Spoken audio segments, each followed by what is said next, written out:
Can you hear me?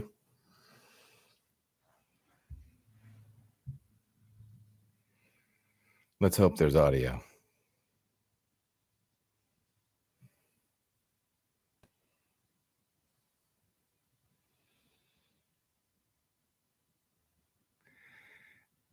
All right. Getting all my last minute things fixed here.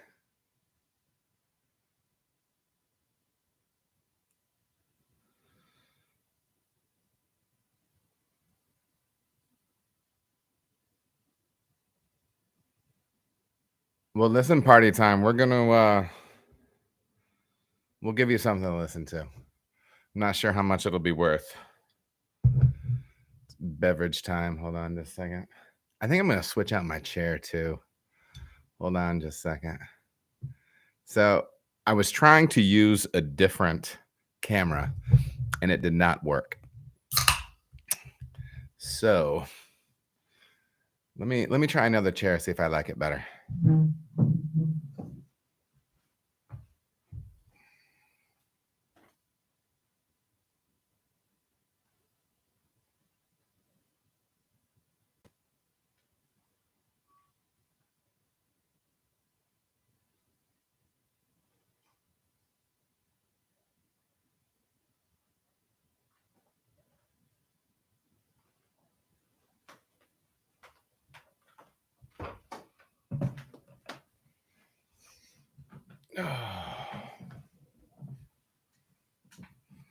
Oh, this chair squeaks. This is driving me crazy. I'm gonna get a chair. All right. I'm gonna get a chair. Look, people coming in here. Hey everybody. Hey Robert Brown. Hey September and June. Party time brewing. Backwoods brews. Blackwood brews. I almost said backwoods. Backwoods is about the quality of the cigar that I smoke, FYI. I'm not ashamed to go with the occasional gas station cigar. All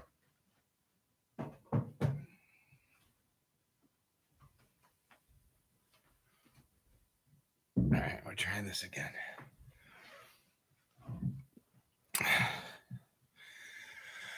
All right. Hey, everybody. Welcome to Adam Makes Beer. My name's Adam. We've got a little different setup today. I apologize. I was running a little bit late. Hopefully, so just real quick on the sound, how are things with the sound? I have a new mic rig, which we will talk about, and I'm learning how to adjust the volume on it. And so is volume solid right now?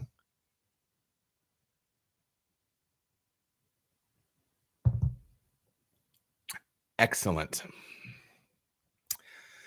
Okay. Anyways, I'll talk about it later. So the one thing I wanted to have for today, which I didn't, was I'm still recording with my computer camera.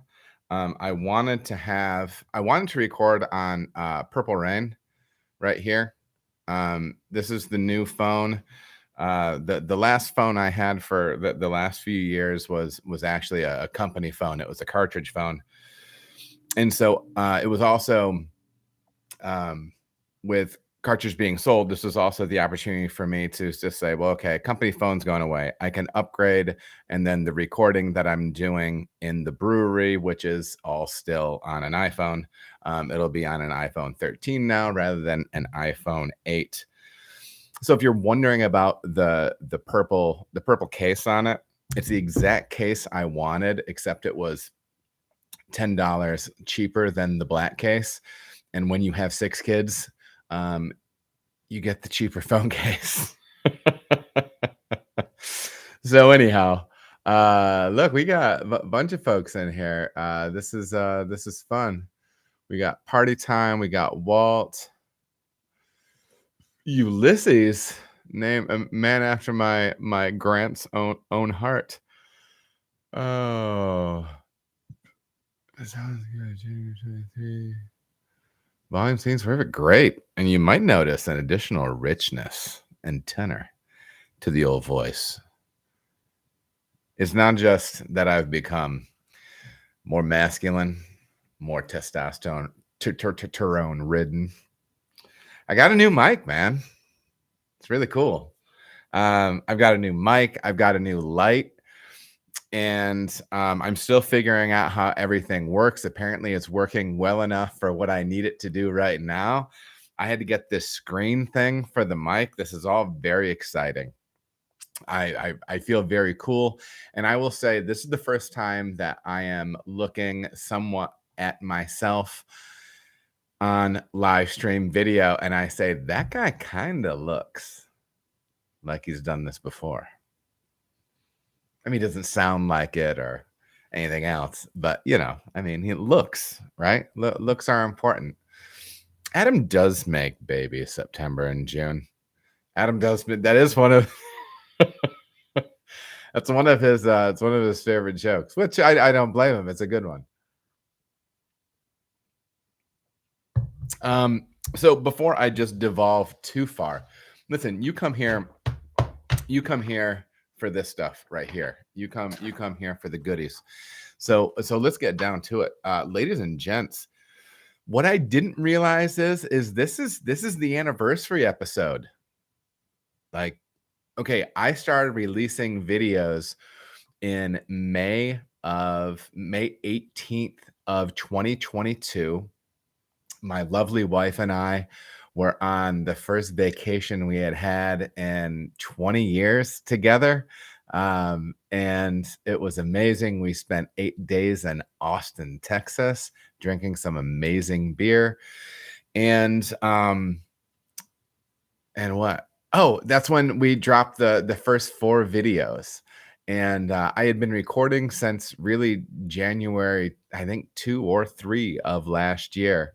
And the stuff just wasn't good enough to use for a while. And then my dear friend Andy, who helped me out editing some stuff, he told me, he's like, I sent him some footage and he goes, hey, this stuff is starting to work. So anyhow, that was cool. And then he started editing videos for me, and we just built up a few, and then we started releasing stuff. And so May 18 was when things started dropping, but it was the beginning of the year when I started to record. So it really is. I saw the little thing on LinkedIn that, because I have myself listed as a content creator on LinkedIn.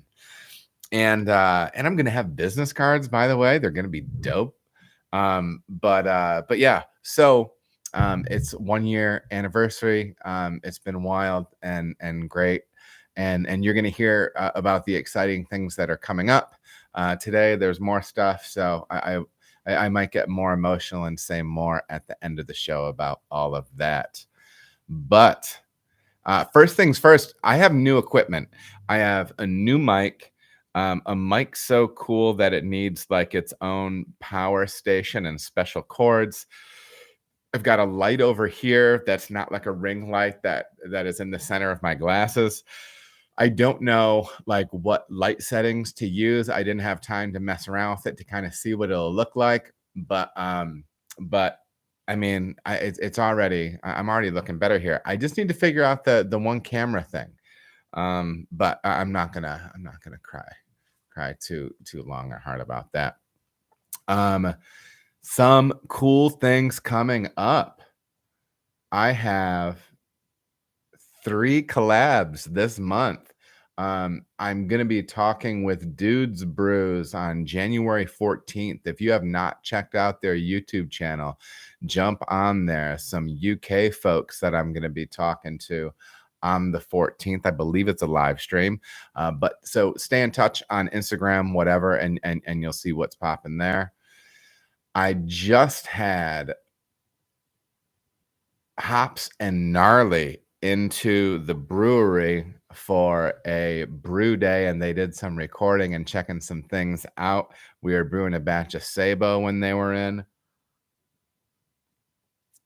Super cool folks. They're going to be, I believe, dropping 2 videos off that collab on his channel. Cool channel, man. You need to go over and check it out. He's out of Colorado. He was here on little holiday travel and stopped by the brewery. We had a great time. It was a lot of fun. So make sure to go over and check out Hops and Gnarly. And I'll be posting that stuff on YouTube. Reminders to go over and watch it, and on Instagram and everything like that. And then on the 18th, I'm going to be on the Hoppy Hour. And that's going to be a later one. That's one on a Wednesday night. That's a 9 p.m. start on a Wednesday night. Your boy's going to have to drink some coffee. try to revive myself at that point. But yeah, I'm looking forward to it. A lot of cool things coming up, man. Yeah, just couldn't be more excited about it. Speaking of exciting things, I am just a hair under 2,000 subs. I thought I might hit it at the 1 year mark, but it's not even really the 1 year mark because we didn't start dropping until mid-May. But I was thinking maybe by the time I did the live stream for the new year in January. But listen, it's all right. It's gonna come. We've got that going. Also, speaking of the channel, if you have it in you, and if you don't, listen, hey, it's no big deal. I just told you that I bought a 14-year-old girl's phone case because it was $10 cheaper. So listen, I know that times can be lean, but I will mention that I do have a membership to the channel for $2.99. That is a monthly thing. If you're getting value out of what we have and you have the extra scratch, one less Starbucks coffee a month, and you feel like throwing it my way, please do. I would appreciate it. If you can't, it's not a thing at all. Keep watching, keep asking questions, keep enjoying. But what else? Work updates. I mean, stuff with work. Obviously, it's still in that kind of busy 90-day window that we set up, trying to get all the wheels turning together really right now between Cartridge and Saucy. The Cleveland team has been awesome. We're going to be doing a collab beer. The Cleveland boys are going to be coming down, and we're going to be brewing more than likely a monster stout. So that'll be a good time. It's always fun to get other brewers in the brew house doing the things. And yeah, I mean, it's been good. Speaking of Cleveland, I'm going to be up there for the Ohio Craft Brewers Conference. Should be a lot of fun. I'm going to be speaking at that conference. I have my PowerPoint all done. I made the background and everything. So I made the backdrop and I put the little Ohio Craft Brewers Association logo down here. I felt really good about it and felt really fancy about it. Now I just have to practice up the talk. It needs to be somewhere around 45 minutes, but I need to give time for a Q&A too. So I'm actually going to have to do this, but with nobody there, and record myself and talk and kind of see how long it takes me to do the thing. So yeah, that'll be cool. I do know that there are some subscribers to the channel that were saying that they're going to be going to that conference. And hey, can you would I have minutes to talk, man? Absolutely. I'm just at the conference, just like you guys. So if you are going to be at the conference, come by, hit me up, say hey if you want to. I'd love to talk beer and the whole thing. The conference is always good for networking. It's good to get out and meet people, man. I love working the trade show floor too. I think it's one of the underrated things I didn't realize earlier in my career as a brewer, how valuable it is hitting up that trade room floor. I don't know, hitting up the people that are supplying you with your goods, Also, just real quick, we did join forces with Saucy, Brewdog, and Cartridge. Were in the house a few weeks ago. I went up to Columbus and did a collab up there on an NA beer. When that beer is released, I'll chat about it a little bit more. It was wild. It was crazy to go up there and see the automation and, man, it was very cool. It was very cool. If you do not follow me on Instagram, you should, just to go and see those pictures, that I posted from that day, because it's crazy, man. It's so wild. Yeah, I just see Dave P mentioned in the chat. It would be cool to learn more about the production of NA beer. Um, I I should probably actually do an episode on that. And in order to do that, I'm going to need to do some digging. I've got a little bit more learning, well, plenty more learning to do about what that process looks like before I can give you some broad stroke stuff, but I'd like to be able to give you a little bit more detail. It is interesting, even if you're not interested in drinking it. There's plenty of beer that I'm not really interested in drinking, but it is worthwhile figuring out how it's made and everything like that. So, but hey, I think that's about it for all of the intro stuff. I do see some of my peeps in here. Be dropping your questions in the chat if you are live with us now, and we'll work on getting to them. I have a list in front of me that we will start busting through, and we'll do the thing. Hopefully everybody's doing well. It's January. How many is anybody doing dry January? I kind of am. But then again, I almost kind of do most dry months anyways. Also join the Discord server if you're looking to be part of a growing community. Yes. Yeah. Let me see if I can throw up this Discord link in here real quick.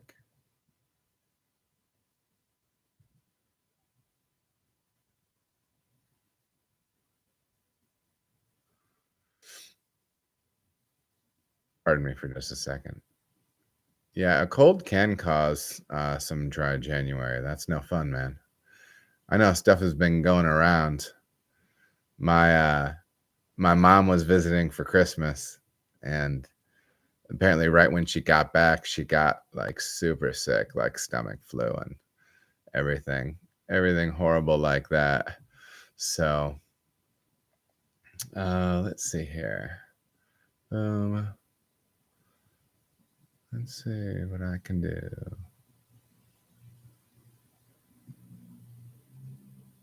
Invite people with a link. Copy the link. All right, you guys. Here's this. If you're a Discord person, there's that Discord link. If you feel like joining that. Let's start right here. All right. So Bill Nova 1 asked the question. Hey, Bill, I think this is the first time I've seen your name in the chat. So welcome. Chat, be friendly to my man, Bill. Bill, never have hop aroma in my IPAs like my favorite breweries. Any tips? I'm going to have a handful of things right here. Okay. First of all, your favorite breweries may be selecting the hops that they are using.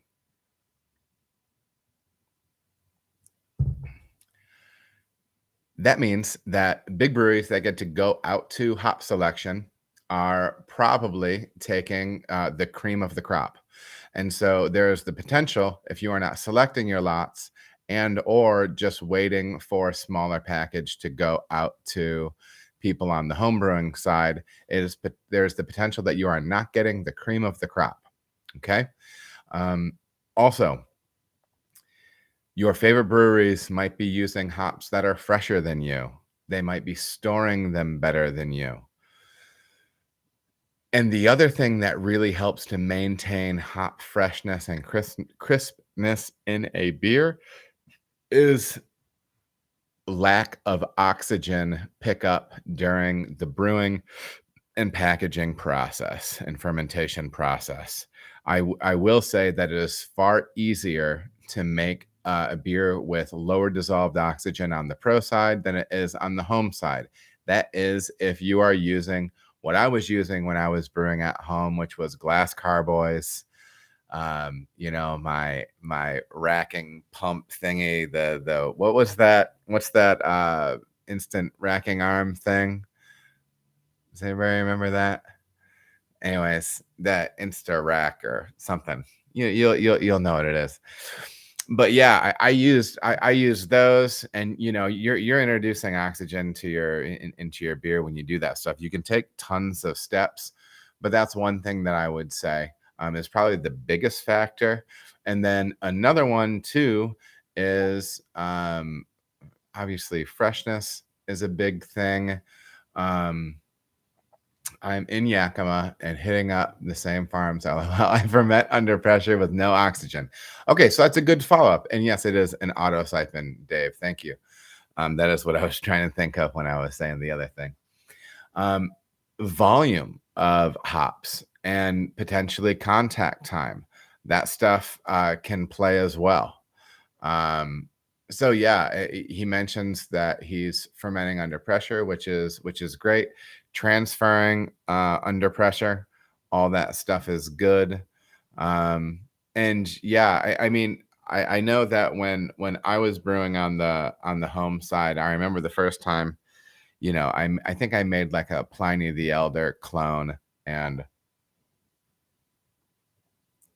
I saw that massive dry hop, and I'm like, well, there's not going to be any beer left. And then I know sometimes people won't dry hop that much. There's a guy who I knew who actually turned pro, who was talking to me about my IPA and that it had bigger hop aroma or whatever than his. And I told him, well, it's, I told him how much I dry hop, and he's like, well, I don't want to waste. If I throw all those hops in the beer, I won't have as much beer as I want. And I'm like, well, that's cool. Then you just won't have the hop aroma that you're maybe searching for. But Bill, thanks for the question. Those are the main things that I would shoot for. I would try sacrificing a little bit of beer volume by upping those late charges. And there's stuff that you can be doing too. There's other things that more and more pros are leveraging, like advanced hop products, whether they be cryo, various oils, different things like that. So yeah. Backyard brews and barbecues. Hey Adam, how's this month going? Hope you had a good holiday. Yeah, no, it was a good holiday, man. It was nice. We got I mean, for here, we got super snowed in, man. It was cold. It was well below zero, and Cincinnati's not used to that. I'll tell you that right now. But yeah, it brought me back to the old Michigan days, and yeah, good stuff. So yeah, and hopefully everybody had a great Christmas and New Year and everything like that.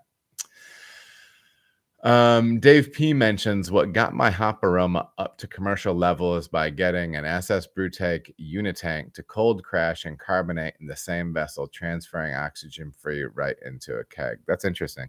Yeah. Again, sometimes it's equipment stuff too. So yeah, but again, Bill, thanks for the question, my man. Next one we are going to look at Lucky Brewing Company on Instagram. They made a sour beer with 2 packets of Philly Sour, a 5-gallon batch, added guava and passion fruit puree after fermentation, then a quarter package of Lutra Kvike.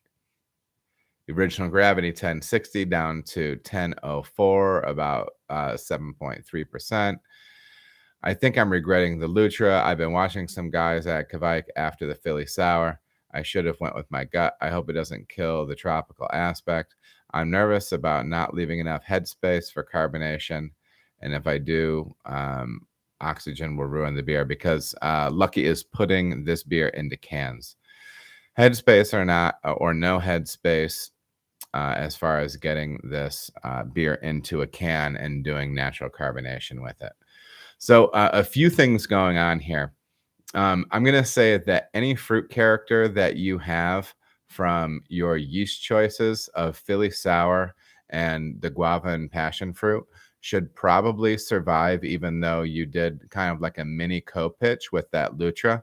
Lutra is supposed to be neutral, a fairly neutral yeast. So even if you added that after, it really shouldn't subtract at all. You did get quite a dry beer out of this, and it does look like you have that fruit fermented out as well, which is a really important thing before you put that beer into package.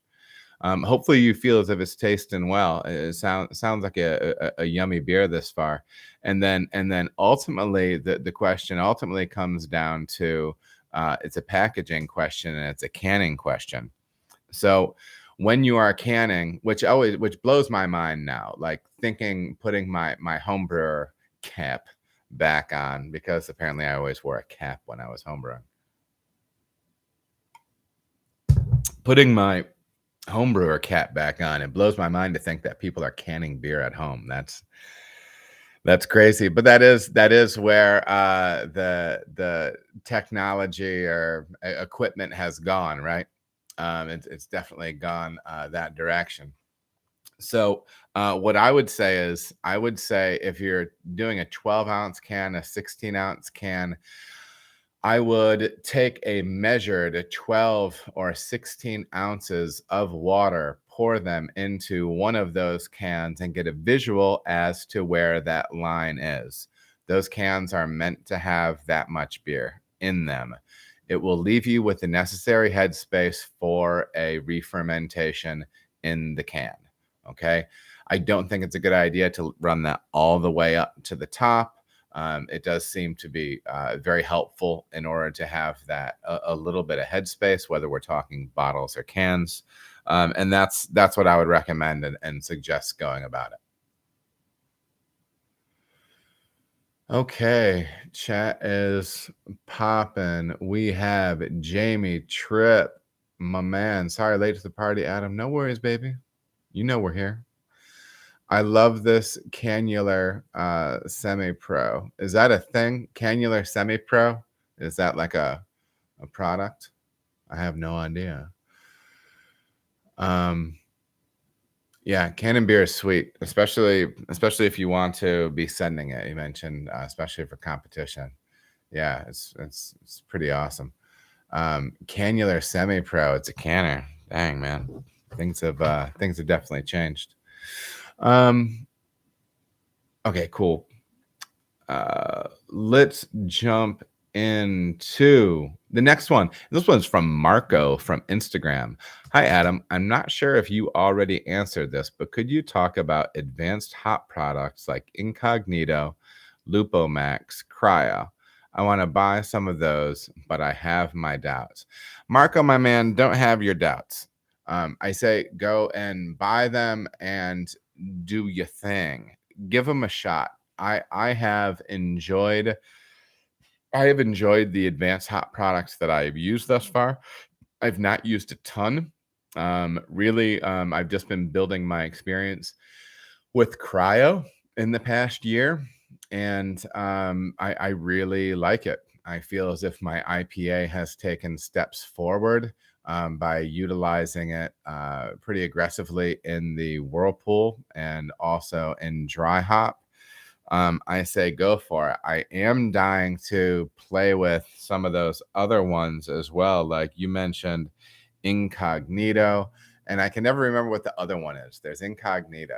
Literally, I say that phrase like 5 or 6 times a week.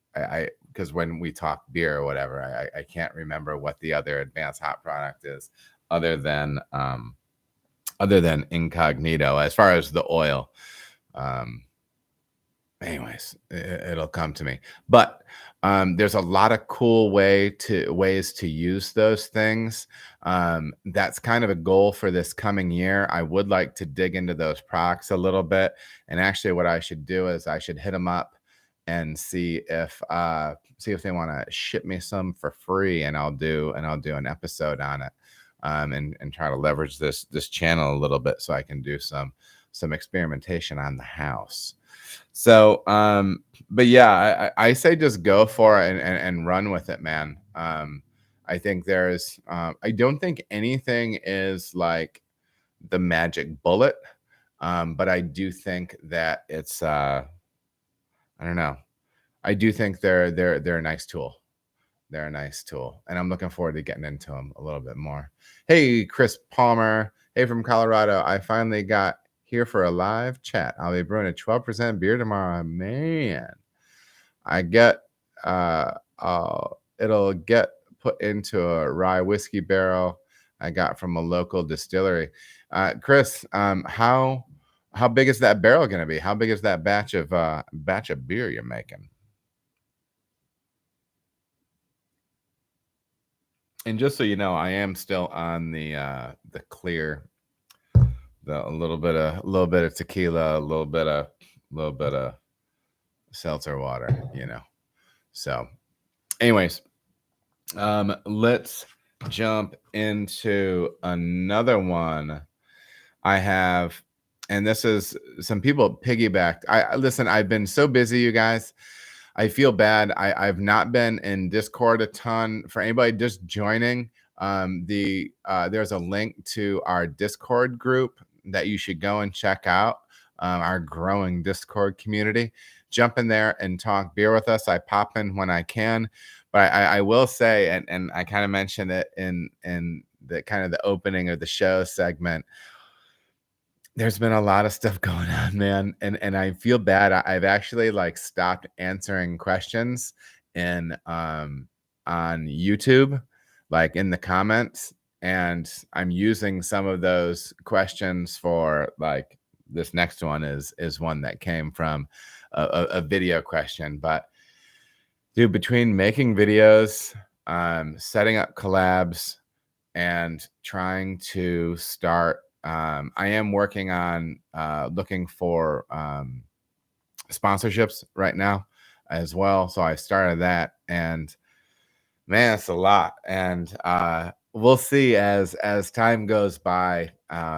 You know, if things grow and I can get some help with the channel and things, I might be able to get into hopping in those comments a little bit more. But we'll have to see. But as of right now, I'm kind of just saving some of them and answering them during the live stream.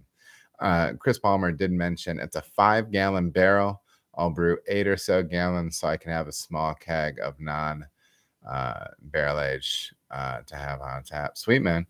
And keep an eye out for how long you have contact in that barrel, because that barrel will want to throw character faster than the full size barrel. Just as a heads up, I know I've spoke on that before. So if you haven't seen that video on barrel aging in smaller barrels, you should check it out. So maybe it was even one. Maybe it was the coconut chocolate candy bar, make a candy bar barrel aged beer or something like that. So dig back in there and check that out. But before I got distracted, this next question is a twofer. It was a question off of a Brew Day video. So and they both were kind of following up on each other. So this is Lalo Alvarez on YouTube. Adam, I have a question for you regarding non-fermentable sugar. Lactose is usually used in stouts, but as you mentioned, some folks don't want that in their beer. Have you heard of anyone using monk fruit sweetener? And then Rob Rasmussen on YouTube said, will monk fruit add viscosity to a beer? Has anyone had experience using maltodextrose to increase body? And if so, does it negatively affect flavor?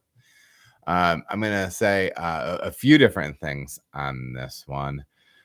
Yeah, just the idea of keeping lactose out of a beer. When I can, I do like to keep lactose out of a beer because it does exclude a certain portion of the population from being able to drink that beer. And I like to have as wide a range of people being able to drink my beer, and you don't want to miss anybody, right? You want to be super accessible.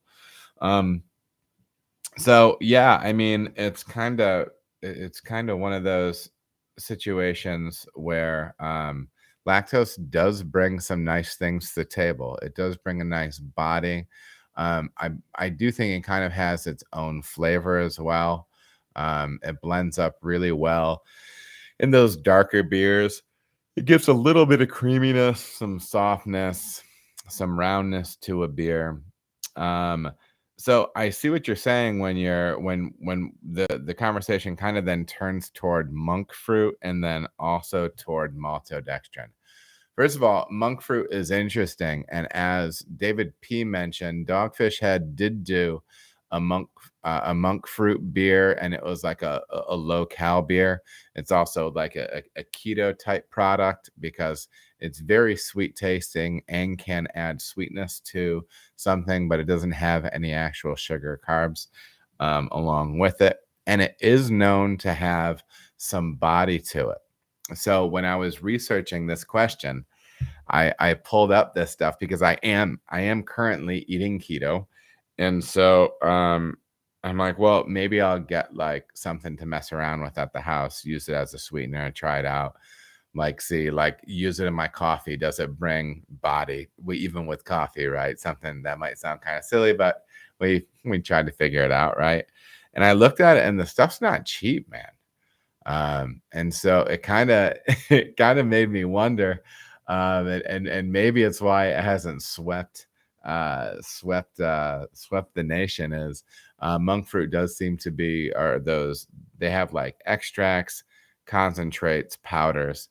It's not cheap stuff, but that is one of the nice things about brewing on the homebrew side is your batches are smaller. And so, I mean, cost really relatively isn't an issue. So yeah, I would encourage you to give that stuff a shot, and see how much body and sweetness that does bring in. I'm still thinking about getting it and even just like dissolving some in a small amount of beer and then pouring some more beer on top of it and then just kind of side by siding it because I am interested. But that's as far as my knowledge goes on monk fruit. But jumping back to maltodextrin, I was talking to a brewer buddy recently, and I'm like, "Hey, man, I don't know about maltodextrin. It raises the final gravity of my beers. Yeah, okay, it'll always raise the final gravity, but I'll be damned if you can perceive that. To me, the body is not perceptible. And I think sometimes we just put things in, we're like, oh, and then we taste it because we know we put it in. But dude, every time I measure those things, the finishing gravities are always higher. And blind, you wouldn't guess they're as high as what they are. I don't know what it is. Lactose is different, man. You jack a beer up on lactose, and you know that it's there. You see it you see it in the density when you measure the density of the beer, and you can tell on the palate, right? But to me, maltodextrin just doesn't do it. I don't know. I'm not a huge. I'm not huge on it. But anyways, other people have other results with it. So, and smart people. So, give it a shot. One thing that I will say, and I actually forgot. This stuff was my new stuff, my mic, like all the wires, the light. There's a mic stand that you can't see. All very, very cool stuff. And it's actually from my boy September and June in the chat. So raise a glass to my man September and June, and yeah, I was touched. I called him. I didn't know. I was. My wife sent me a picture, and she's like, "Did you order a bunch of stuff on Amazon?" I'm like, "No." And then I didn't even know. So the first day I got this. So just so you know, this is like sitting up, like it's up like that. And yes, my computer is sitting on top of like a Home Depot storage box. But it sits upright and it has to face me very specifically. So like the first picture on Instagram, I had it like pointing straight toward my mouth, like, hey, and I didn't know what I was doing with it, but yeah, so Anyhow, a little bit of stuff on uh, the monk fruit thing. I am gonna have to dig more into that. It's interesting to me. Um, so yeah, even just from a dietary standpoint, Josh and I in the brewery, he told me today that this is 2023 for him is the year of pizza, and he makes pizza. He likes to make pizza at home. You know, he cold ferments his dough for days. Um, and he likes to he's very precise, and he's looking at maybe getting like one of those pizza ovens, like one of the outdoor pizza ovens. The dude's legit, man. And I tell you what, for all the ladies out there, because I know the chat is packed with ladies, you need to check out my man Josh. He's single, ready to mingle, and he makes pizza, boy. He cooks every day. He brings homemade food in for lunch every day that'll make you want to smack your mama. You heard it here first.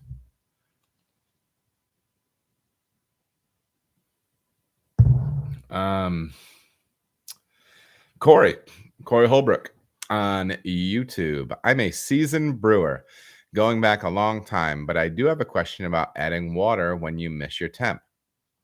Why is adding hot water to your mash to bring it up to temp? Why is adding hot water to your mash to bring it up to temp if you are going to be adding water anyway during your sparge? Take a small portion back. Take a small portion, add it back, and makes sense.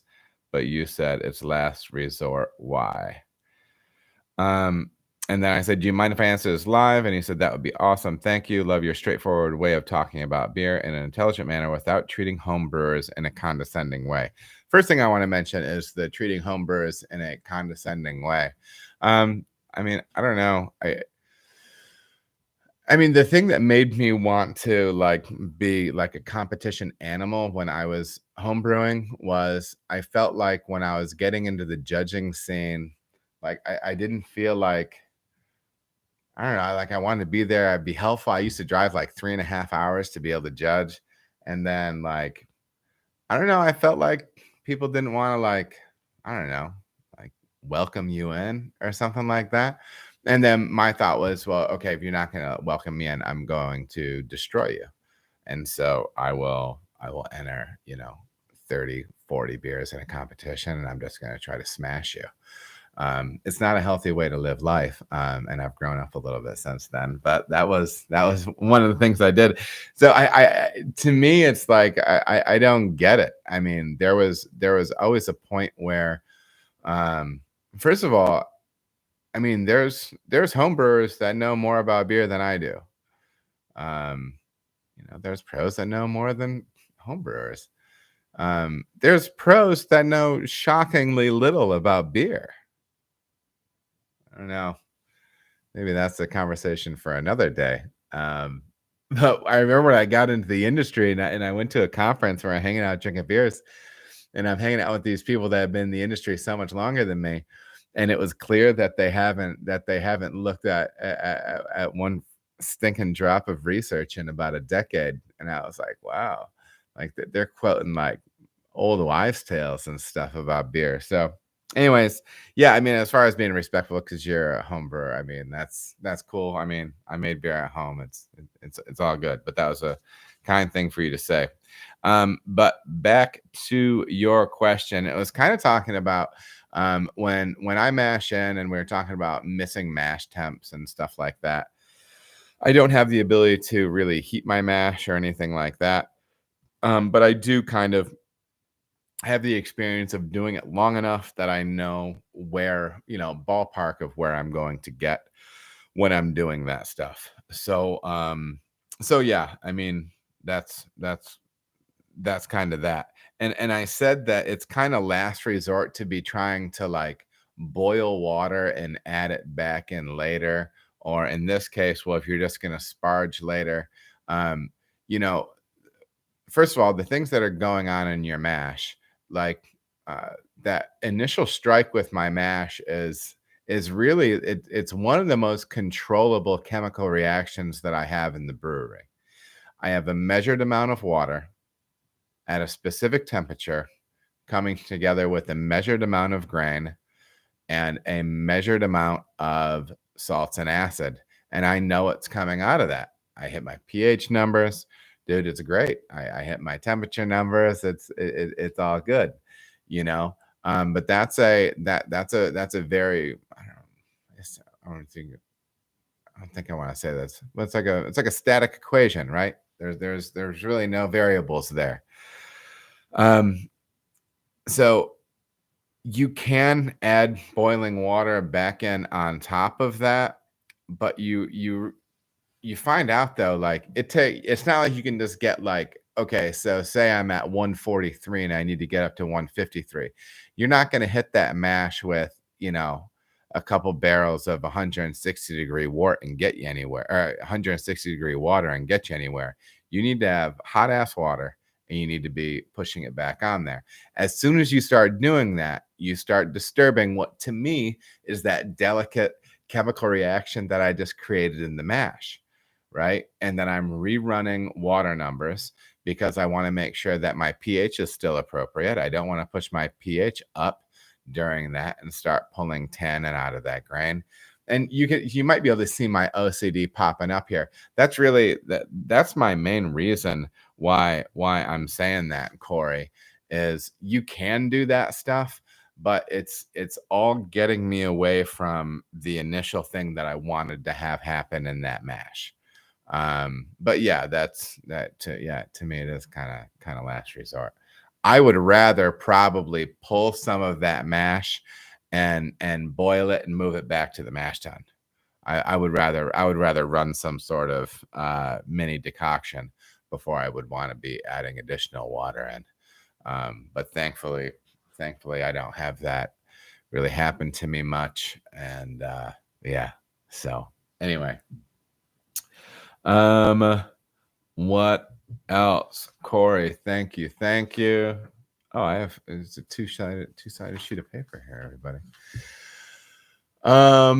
Let's look at a couple questions here. Possibly a longer question, but what would you say are the minimum metrics you should record when brewing, assuming you actually want to keep improving your beer? I have a brew log that I keep. You obviously, well, I won't, don't say obviously. You want to keep track of the exact volumes, weights of everything you're using, when they went in, okay, and yeah, like the timing of everything. So like all of your grain and hops and alpha acid and how long they were boiled, all that stuff. That stuff should be really tight. If you're doing water stuff, that's great. Keep good track of that as well. But the other thing is really track what you're doing with your yeast. If you're pitching dry yeast, if you're growing up, if you're growing up like a starter off a liquid pitch, that whole range of things, get that stuff in there too. And then also track fermentation temp. And I think those are kind of the nuts and bolts, right? But yeah, I think that's the stuff. And then if you're making hoppy beer, contact time for your dry hop and kind of your tasting notes and everything like that. Always note like when you're tasting, how long, how old the beer is, stuff like that. I think that stuff would be helpful. But yeah. Jamie Tripp. Oh, Jamie, you're gonna have a few questions tonight. You got some in print as well. Cold grain can upset the mix, but the hot water can disrupt the starch conversion. That's interesting. I have not read that, but there's a lot of things I haven't read. That's interesting. I'll have to check it out more. September and June. How close is brewing water in your mash pH calculator? Mine is off consistently by 0.2 to 0.25. I love brewing water. What am I doing wrong? And this might sound like a dummy answer, September, but I got some numbers I didn't like recently, and then I said to myself, "Crap, when was the last time I calibrated this pH meter?" Or actually had Josh calibrate the pH meter. And then Josh calibrated the pH meter, and I got what I was expecting. But I know you're diligent though, so I know that's not the deal. If it's consistently like that, and you really have confidence in your pH meter, make the adjustments. Just adjust it down. You know. The other thing is too. I think that there's utility to, especially, and you'll know your local water source better than me, but sometimes seasonally we end up shifting aquifers a little bit. It might be worth, quarterly getting that water, and I would take it off your hot liquor tank because it's already been hot. And if you're gonna have any solids come out, like essentially your temporary hardness, you might have some change with that. But hit up somebody like Ward Labs and send it in. I'm not sure who's. Sometimes those ranges, what they give at the municipal level, just aren't tight enough, man. And I'm sure you could see some. I'm sure you could see some variability in those final pH numbers, if those city numbers aren't tight. So yeah, I mean, hit up a lab. Ward Labs you can send away. They do have the little test kits that you can do in house. They have a use. I have one that I'm using right now. I think it's like Lamont or something like that. It works all right. It gets you a ballpark. But I want numbers. So that's what I would tell you to do, man. I think that's kind of the way to go with it. But yeah. All right. We got another Jamie Tripp question here.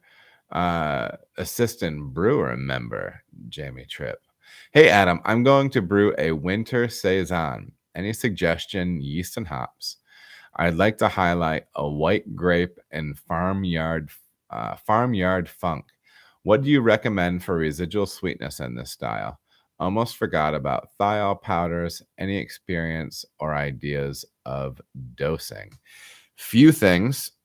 I'm going to give you my take on this, and I'll also say if September and June says anything about saison in the chat, I would take his. I would pay heed to his takes on saison. So this idea of winter saison is something I'm a little unfamiliar with. I did do a little search. When I think saison DuPont, right? But yeah, and so I Googled it, and the funny thing is it linked up with another answer that I was going to give you. And so, because you also mentioned thiol powders, and it looks like you're looking to maybe push something a little bit even non-traditional with this take on saison. So my suggestion is on saison is, I say try to push it dry. I don't know, go down to 1006 with it, make a lean beer. But you're saying that you want something wintry, so maybe you do want a little bit more residual sweetness, and that residual sweetness may help prop up some of the. Oh, I'm sorry, guys.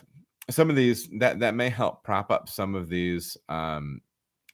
You're looking to push some potential some fruit type things, because you're talking about utilizing thiol powder, and which is to help with a kind of a tropical thing. You said white grape. You can absolutely use Phantasm for the white grape thing. I'm also thinking that Nelson you might be able to get if you get the appropriate crop, the appropriate year, the appropriate farm. You might be able to get some white grape off of that hop.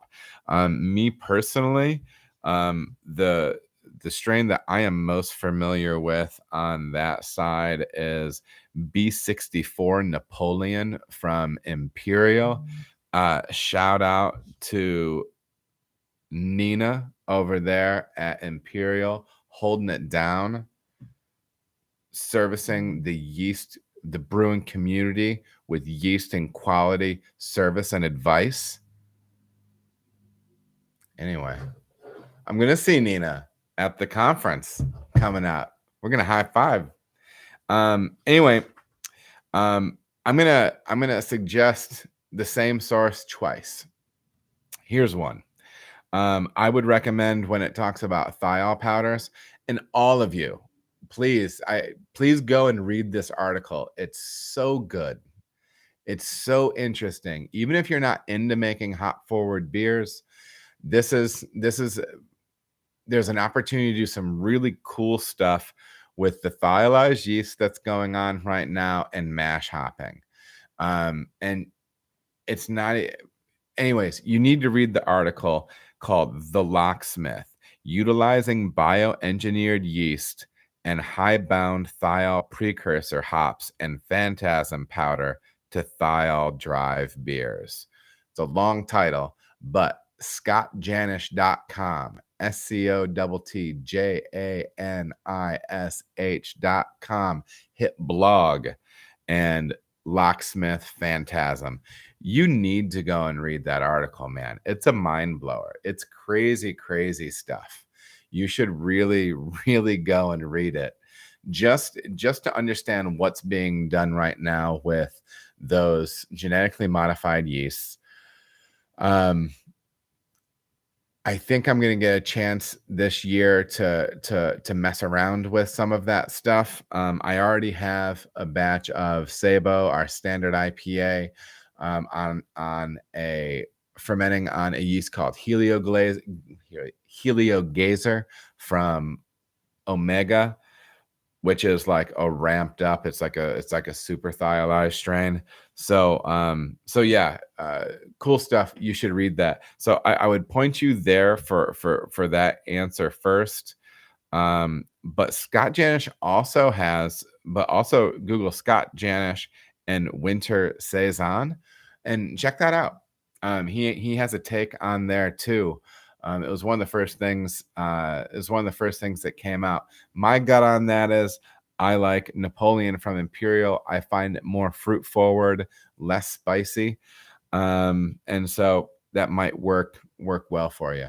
But yeah, Party Time Brewing, Adam Manx Beer. Okay, one more. What are your favorite YouTube channels for brewing? Are there any that you use to help or give ideas for your professional brewing? I don't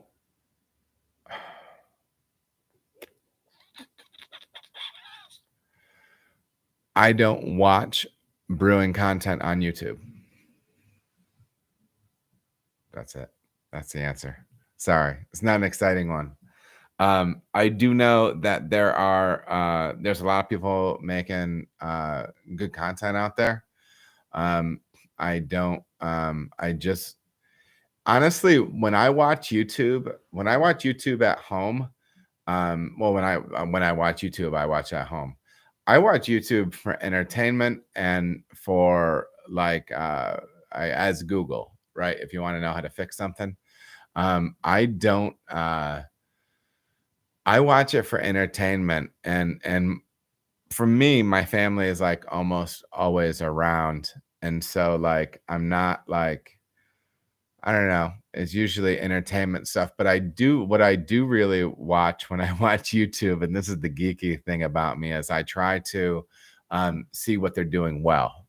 Like I watch YouTube almost as much research as anything else. It's the same way I drink beer.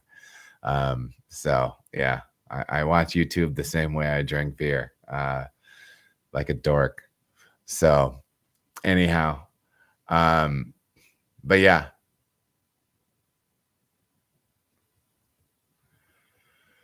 Appreciate input. Absolutely. Do you know if the chlorine Okay, Rock. Do you know if the chlorine in my water will burn off, dissipate at 205 degrees if it sits overnight in your kettle? I think the primary thing is just having it open like that. overnight. I think I think the chlorine can flash off. Yeah, that's one of the things. That's one of the things that I've heard. Backyard brews and barbecues. Adam, I have a dark mild recipe I'm putting together. Adding maple syrup and thinking about bacon. Damn boy, look at you. For a breakfast beer, have you used bacon? Have any suggestions on how to get bacon flavor in the beer? Okay, and I'm gonna give you like a really traditional answer. In my mind, when I drank the Schlenkerla beers, the German smoked beer, there's a brewery called, I believe, Schlenkerla. I might be mispronouncing. I'm sure I am. And everything they make is smoked. I think they have a Helles that isn't smoked, but it still picks up smoke flavor from their brew house or whatever. That could be wrong.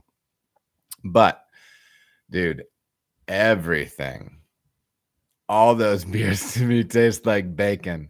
And they taste like bacon that maybe is, but then this is just my sensitivity to phenols. It's like over the top, like bacon plastic stuff. So you could potentially do it in a way that would not be killing your head retention by adding the fat like that. So something to think about. And so you might be able to do it with the smoke malt. And then there was also the suggestion in here, cherrywood smoke malt from Breeze can bring some bacon flavor. That's interesting. Check it out.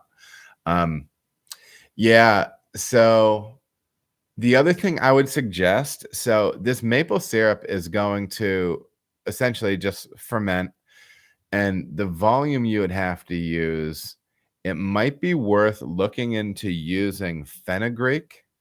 Fenugreek, Fenugreek, and it's something used in is it maybe Middle Eastern cooking. I can't remember, but it's actually a key. September and June, you like Schlenkerla, of course you do, you savage. The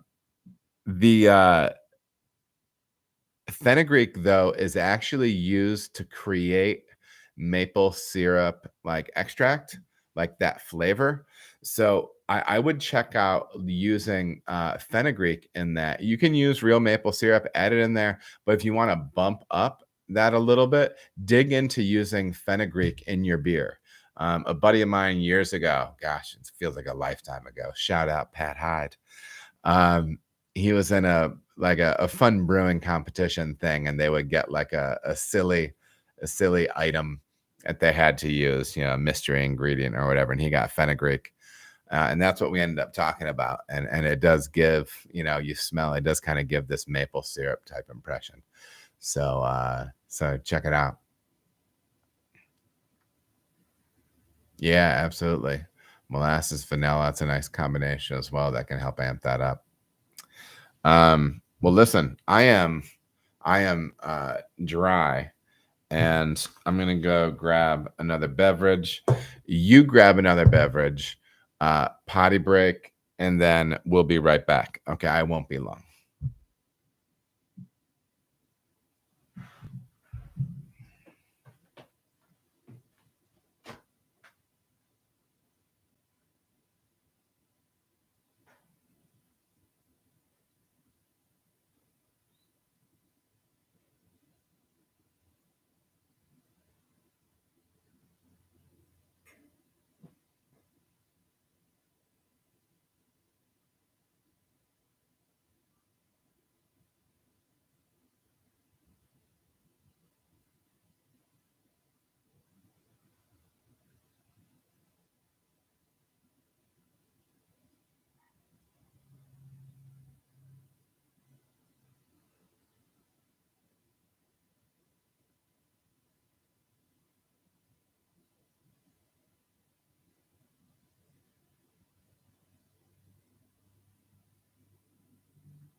Oh crap! I left my mug in here.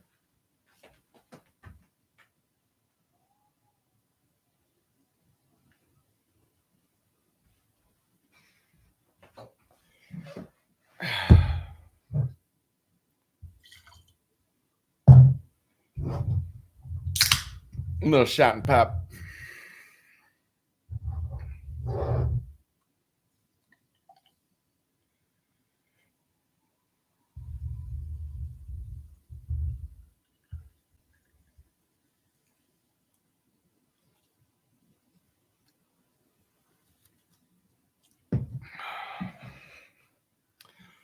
All right.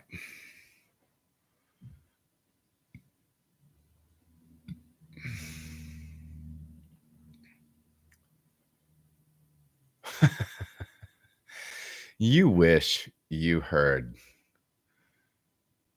my fire sounds. September. You wish. Yeah, who is drinking what here? You know that I'm drinking my curious concoction. Are you drinking something Belgian there, September?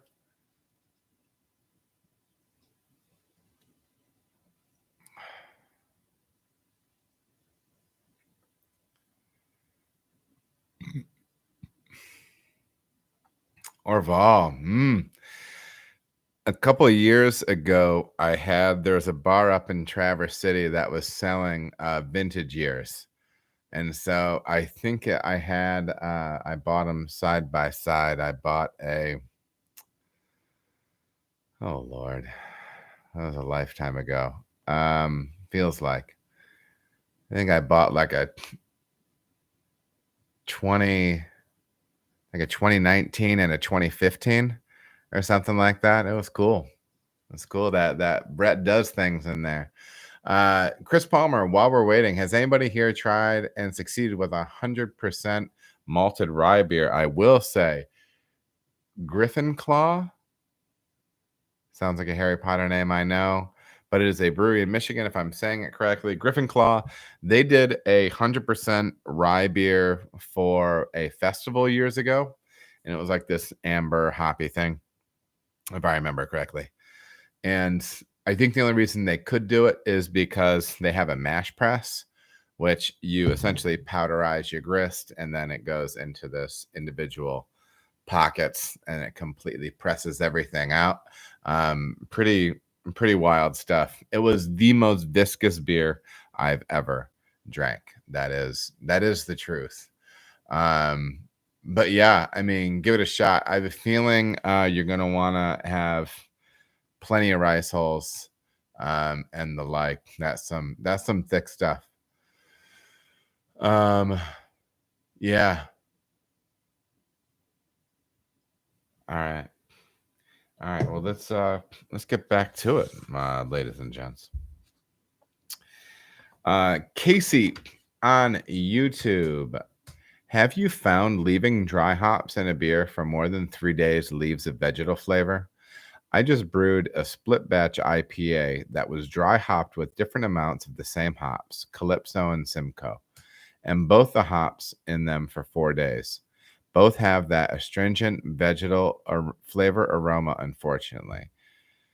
A week of aging off the hops, and they are slightly improving, but still present. Thanks for the great content and info. Cheers. Casey, thank you very much. That's a nice thing for you to say to me. Vegetal. All right. So that's a tough one for me because I'm probably gonna have a bad answer here, but we'll talk a little about hops. We'll talk a little bit about vegetal, and sometimes people mean different things. So sometimes people think vegetal and it's grassy. When I think grassy, it's very specifically like fresh cut grass. If that's the vegetal you're talking about, I'm not sure. If it's like a vegetal like cabbagey thing, like a DMS thing, but I don't think that's what you're getting at. And maybe what you're talking about is like an overly green character in your hop forward beers. I don't know, man. And if you see that it's Did you see it's kind of aging out a little bit? Slightly improving, but still present. I don't know. You didn't tell me what was in the beer before that dry hop. Um, because I've had beers, I mean, I've had some stuff go wonky before and, lose a chiller and have to leave a beer on dry hops for a long time. And this was back in 2012 when 2 pounds per barrel was still a big dry hop. And it was on there for a while, and it wasn't like the greatest hops either. I think back then my IPA had Cascade and Summit in it. But we did have some dope Summit hops, this crazy crop beer. They were really nice. They're like this older it was older crop beer, but they were nice and fruity, and they were tasty. But they weren't like super big dank bombs or anything. But but yeah, man, I haven't pulled that a lot in my beer. And so I don't know that a ton. And I'm also wondering what happened earlier in the process. What was going in on the hot side? What kind of hops on the hot side? Because I don't know, maybe there's a bunch of maybe you got a bunch of lower alpha hops in on the hop side, a bunch of green matter, and you're just kind of dragging around a bunch of chlorophyll in the beer. I'm not sure.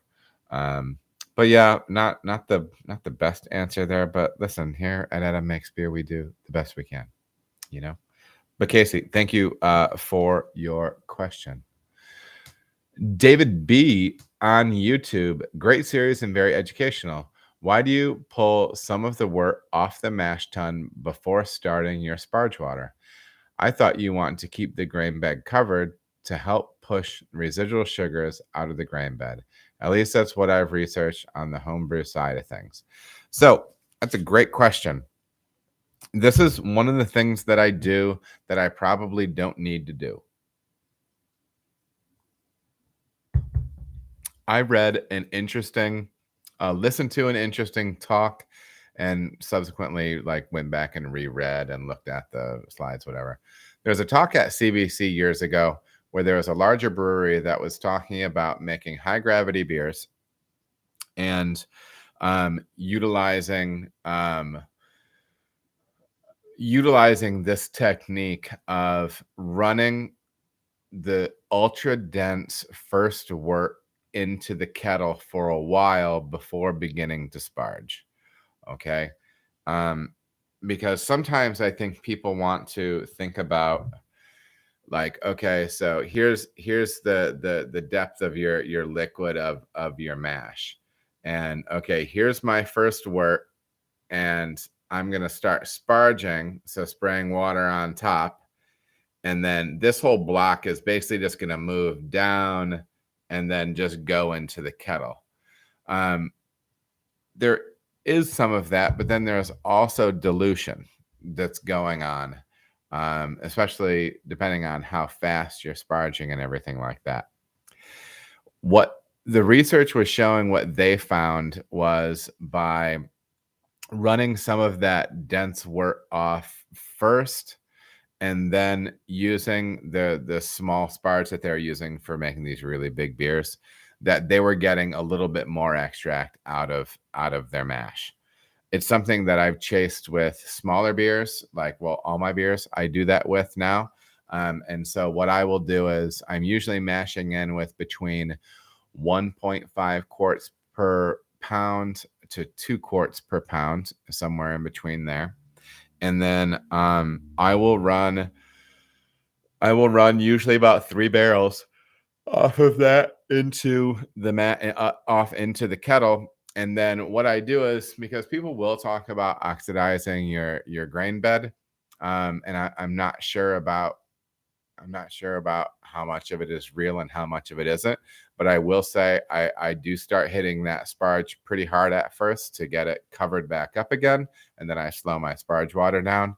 It's just an attempt mimicking a research presentation at CBC that said that it might help get a little bit richer wort out of the kettle.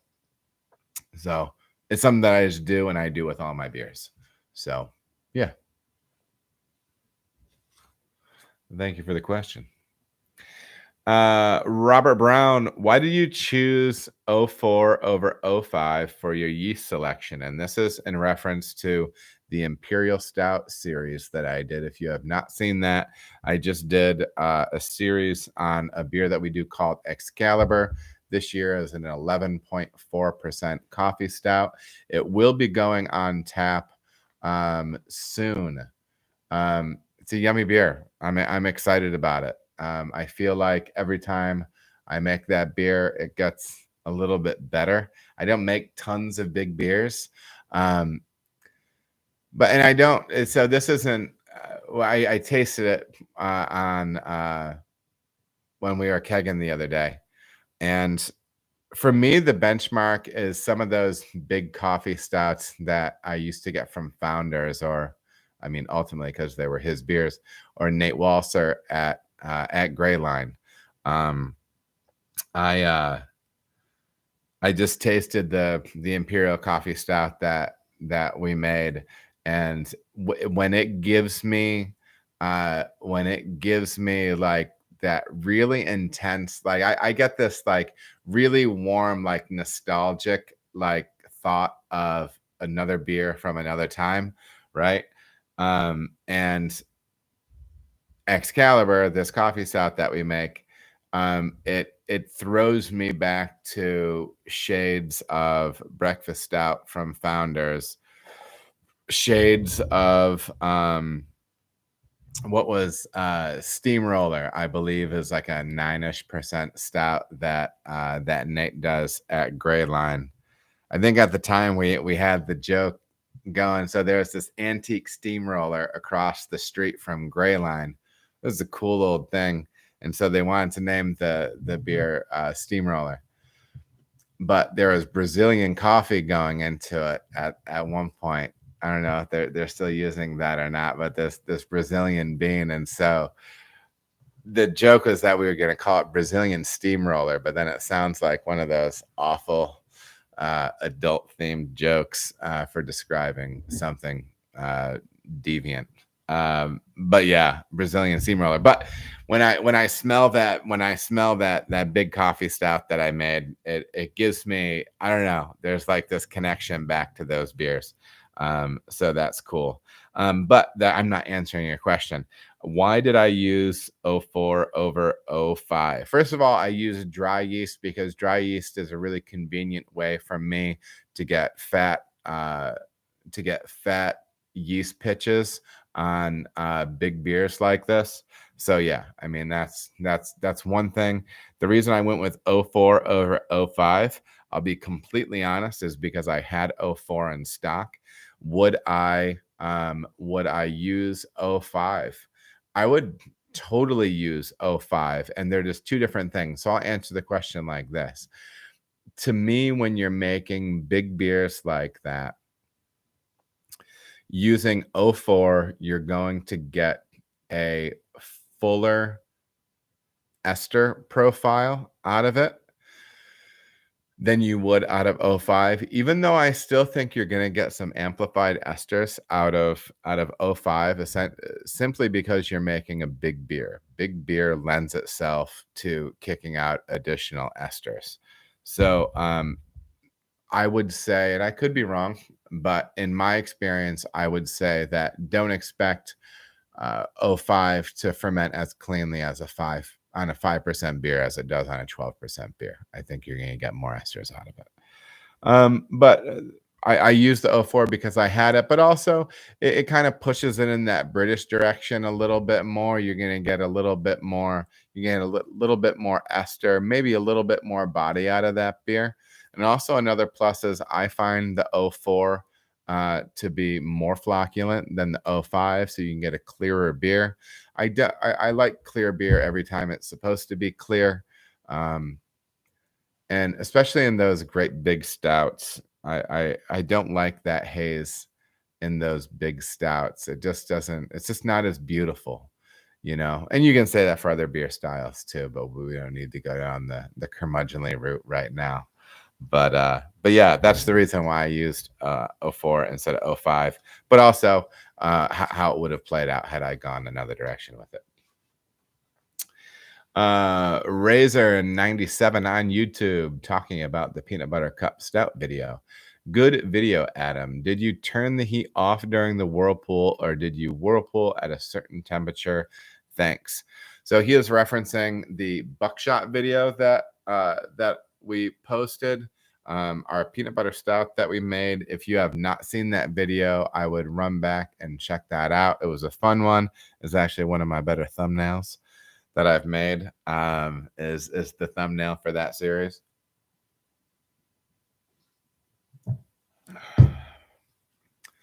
But yeah, no. So what I did was I did turn the steam off on the kettle, and I started whirlpooling it, and then I put the peanut butter powder right in there. But no, so I didn't drop the temp or anything like that, and no, I don't feel as if it needs to be boiled or anything. I'm always worried about scorching things on the bottom of the kettle, and something weird like peanut powder. Yeah, I don't know.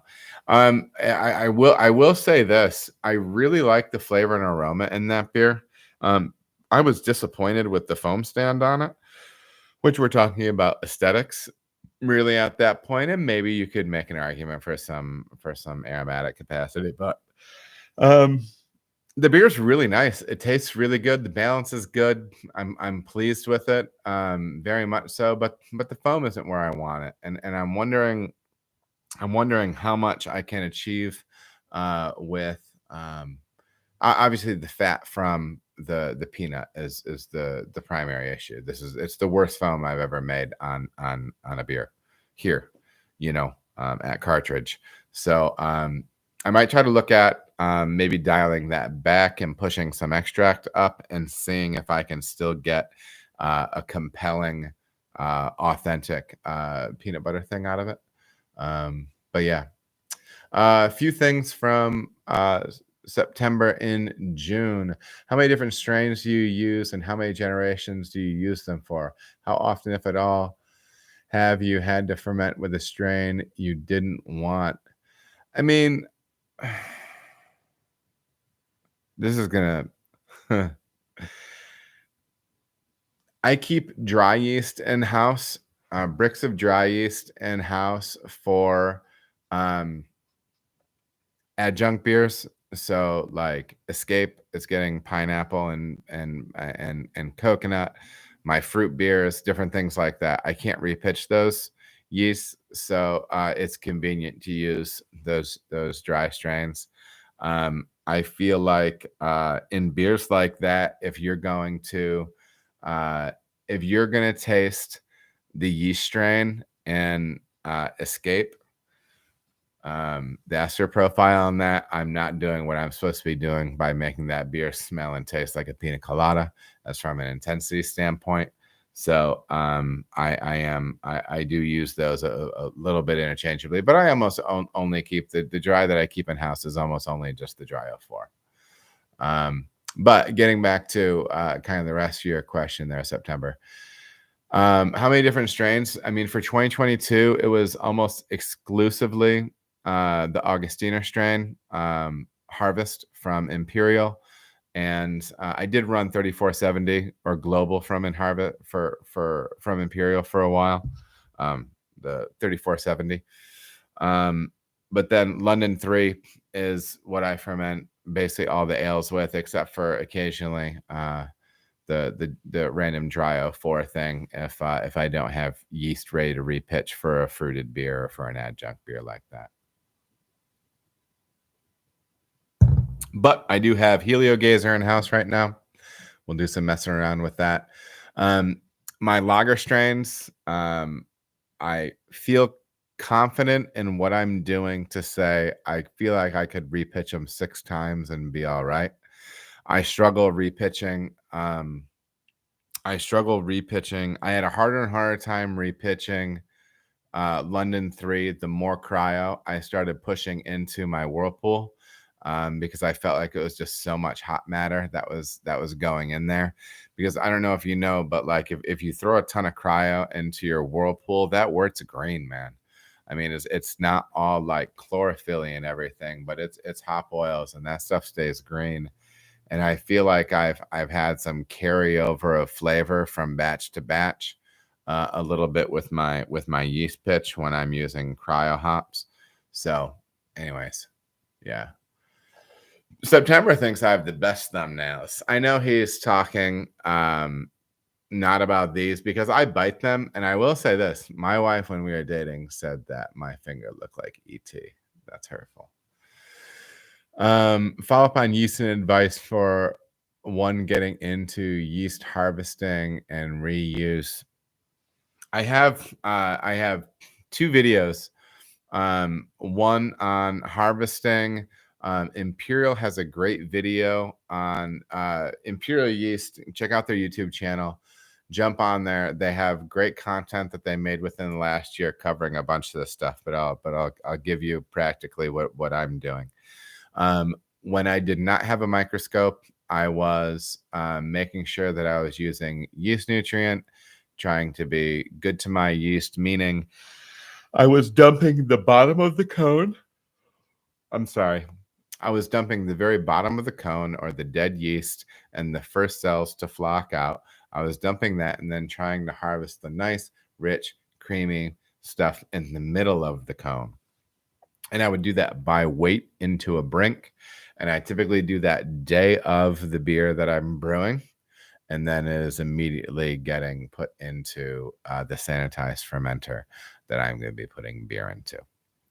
And I do that by weight for standard strength ales and lager. For standard strength ales, I will do 2.2 pounds per barrel.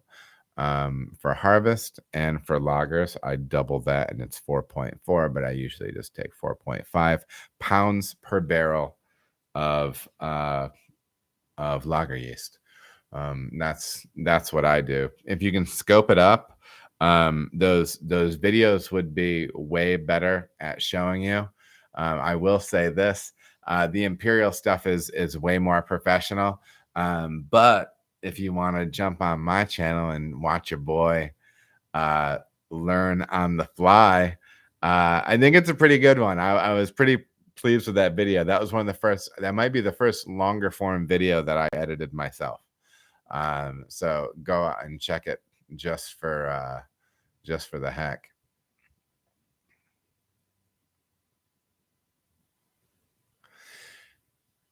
Yeah, I don't know that.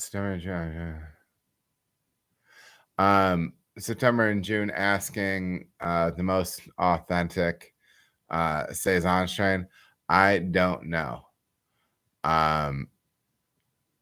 Yeah, I don't know. I haven't made a bunch of them.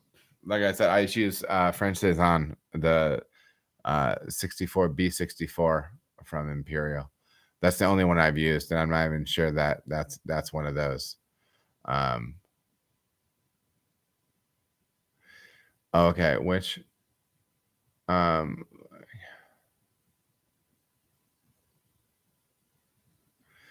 yeah, David P, let me know how that beer comes out next on the next month in February. Let us know how that beer turned out. He did a pink peppercorn saison the other week using Imperial's Napoleon. Strains in general, I'd be speculating a little bit on this September. I feel like there's probably a lot of similarities between different labs, but I do know that there's certain strains that people that know their stuff just swear up and down that they're not the same thing. And I believe it. I mean, you know, I think I was listening to it doesn't matter. I was doing an interview with somebody and they were talking about their Kolsch yeast. And that is not what the lab has and different things like that. That wouldn't surprise me. That wouldn't surprise me at all if people are marketing the same strain and it has some slight differences that can be significant in the final beer. Sure.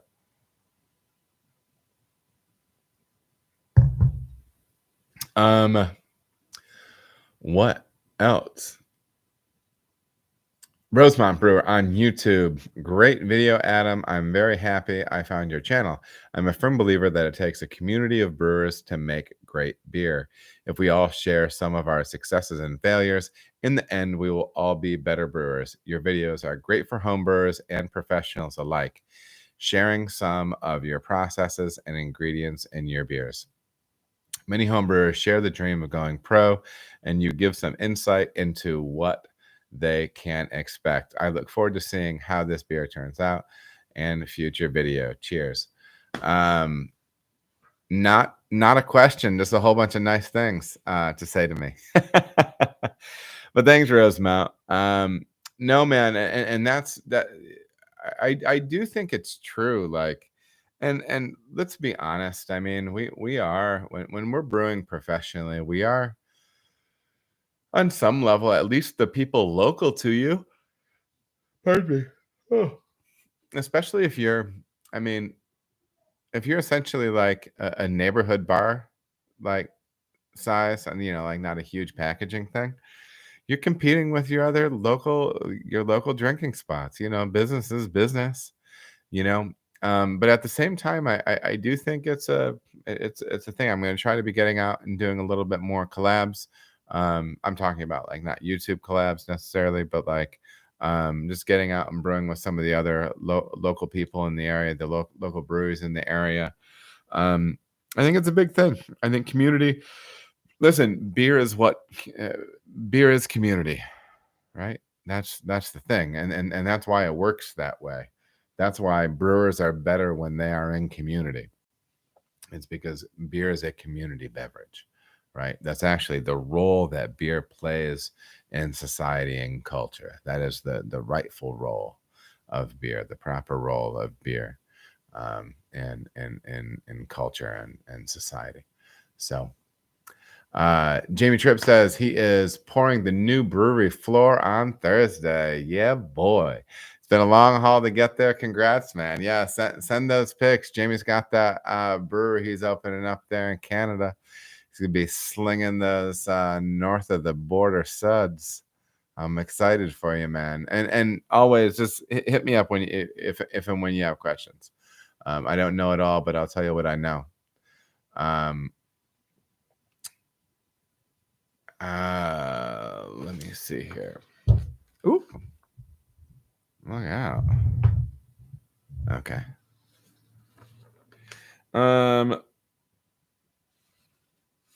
Okay, that's right here. Tim Rehack on YouTube. As a now head brewer, when I was coming up and learning, and still am, that whirlpooling through your heat X can cause the heat exchanger to clog up. That is correct. Now that I'm running the show, I have often thought about this. However, I see no different from knockout. My thought is to hit it with the two-step whirlpool. When the whirlpool is mostly done, then run through your heat X to cool. When the brew kettle hits temp, then hit it with hops. Whirlpool for additional time and let it rest at 170, 180, then knockout. I guess my thought is the first part of running the whirlpool is to separate any solids from getting into the heat exchanger. Would you suggest anything different? Yeah, I mean, I'm just, this goes back to that process of drop whirlpool temp, whatever people call that. Drop whirlpool temp. I call it a drop whirlpool temp for making hazy hop forward beers. It's a quality technique. And yeah, there is a danger of circulating your wort through your heat exchanger and then going back. The reason it's not the same as what you're doing during knockout is during knockout, you're allowing the settled particulate, usually with the help of some sort of coagulant, like a Whirlfloc or some sort of kettle fining agent, to stick all those proteins and trub together and have them gather up in the middle of, cone up in the bottom. But I can say, I mean, you know, when I cool my kettle, I can't pump back through my whirlpool like it sounds like you say you do. My kettle, at least the geometry of it or whatever, it will stratify, and I won't get equal temperature reading throughout the whole kettle. Um, but yeah, so that would be the primary difference. When you're knocking out, all those solids should be settled out already. So yes, you are running a risk, and I can say that I do see proteins and things going back through into the top of my kettle when I'm running that process. I would suggest you go and check out my video series on making IPA. You can see that cooling process that we do there. But one positive is when I make those beers, there's almost no hops in the kettle. So it's not like there's a ton of hop matter or other stuff in there in the first place. So it is some protein. It hasn't been chunky enough that it screwed me up yet. And you know, knock on plastic folding table. But yeah. So Bill Nova 1, life's too short to drink bad beer. Have you ever had to dump a beer as a pro? Yeah, man. First batch of beer I ever made as a pro, I had to dump. The glycol system failed.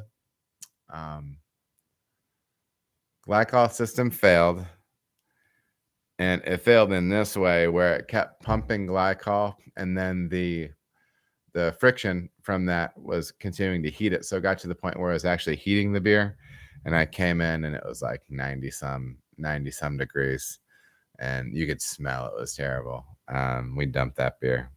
I dumped one at Cartridge. I had a fermentation go sideways, and on a big beer, on a strong ale. It was during the winter, and I crapped it out with the temperature fell on it with a cooler ambient from wintertime. And we threw some different yeast at it and stuff, and we decided to cut our losses and drop it. So, yeah. And then we have this one, nhoss31 on YouTube. Stumbled upon your channel after a Facebook short showed me your feed. So Instagram's paying off. So all my stuff just transfers from everything I do on Instagram goes to my Facebook as well. But anyways, awesome stuff, man. Thank you very much. And Hoss, I have 2 systems on the homebrew level. My brew in a bag with a claw hammer supply is foolproof to dial in the mash temps, but my 3-vessel propane electric hybrid is a work in progress.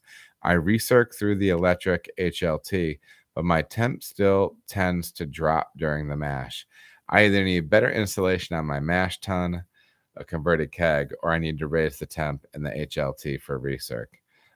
That's possible. Congrats on going from the home level to your own brewery. Thanks. That's the dream. Thanks, bro. Yeah, it's awesome. So I will say this: you're going to want to insulate that mash tun better. If you can increase the temperature that is impacting your recirculation temperature for that, do that as well. But one thing that I would be wary of is, however you're heating that coil with your HLT or whatever, I would say you don't want to be running too hot, because you can, if especially if you're running wort through a narrow channel, like a small piece of tubing or something like that, and you get it up out of your denaturing range for your enzyme. So if you're getting up over 160, mid 160s, low 160s, whatever, you could be you could be denaturing your enzymes, and you could impact fermentability of your wort, or your ability to convert starch to sugar. So yeah. September and June, what styles of beer are you most comfortable making, and why? Bro, right now it's lager. I'm not gonna lie. It's been that's where my head has been for the last year. There's definitely stuff that I want to be learning on all fronts. But and it's one of the reasons that I'm excited about our being acquired by Saucy is that I'm going to be working. I'm working closely with another group of brewers, and so I'm going to learn a ton of stuff. But right now, man, my head's in lager, and hoppy stuff too. But I don't know. Yeah, I think that's why. Well, yeah, I think that's why I'm most comfortable. I've had some success brewing lager as well, and so that's nice. That validation doesn't hurt. It's definitely a confidence brewer. It's definitely a confidence booster with what you're doing with that beer. Do you feel that brewing lager has made your other brews better? Hmm. I don't know. I'm gonna say this, and I don't think uh and I don't want this to sound like I don't want this to sound arrogant. I don't like when people say, "Oh, well, while I'm making a lager, I really need to watch my numbers," or I don't know. I've heard people say that like it's something different making lagers than it is from making ales and whatnot. And maybe it's fear and maybe it's self-loathing and all those things, but dude, I don't know. I mean, I'm most of the beer I make, that's what I think that's one of the things. Oh, I'm sorry, you guys. I think that's one of the reasons why I had some success pretty quickly with making lager is that you don't make lager differently than any other beer. Like, you track your numbers, you track your process, you're diligent, you push hard, you research. It doesn't matter if you're making a blonde ale, it doesn't matter if you're making, yeah, I mean, whatever, man. You know what I mean? Like, you should be dialed up, like, all your stuff should be on point, and then, like and again, you're not a finished product, you're not perfect, I'm not perfect, I'm gonna get better, I have weaknesses, all that stuff, but, um, yeah, man, I mean, you can't slack when you're making lager beer, and it's the same thing for ales. You can't slack when you make ales. I don't know. Um, yeah. So I don't know. I think that's kind of the thing. Um, yeah. So well, listen, guys. This was fun. I appreciate the questions. I'm rolling up on 2 hours, and um, yeah, I think we're gonna call it right here. So yeah, yeah, Adam is tired. So many children, good father. I will say this. I feel bad. It's been busy, and I was not the man I wanted to be this afternoon coming home with the family. But sometimes it's hard. More often than not, it's when I'm focused on my own stuff that I'm shorter with my kids. But anyhow, but they are certainly a blessing. Well, listen, man, it's January. It might be cold where you are. Stay warm, stay safe, be good, and do the thing, man. Make some beer. Hit me up with questions as we go. I appreciate all your support. I think we're gonna have some really cool stuff coming up. Please do check out the collabs I have coming up with Dudes Brews on January 14th, doing a live stream with them. Hops and Gnarly is going to be dropping 2 videos with me, and then I will be on the Hoppy Hour on January 18th as a live stream. So check that stuff out in there. If you just ended up popping up in those live stream chats, wanting to holler at your boy, show a little love for Adam Makes Beer on a stream that is not his own, I wouldn't mind seeing some familiar names in there. But anyhow, yeah, be good. Take care of yourselves, and have a great month. I'll see you in February. Bye.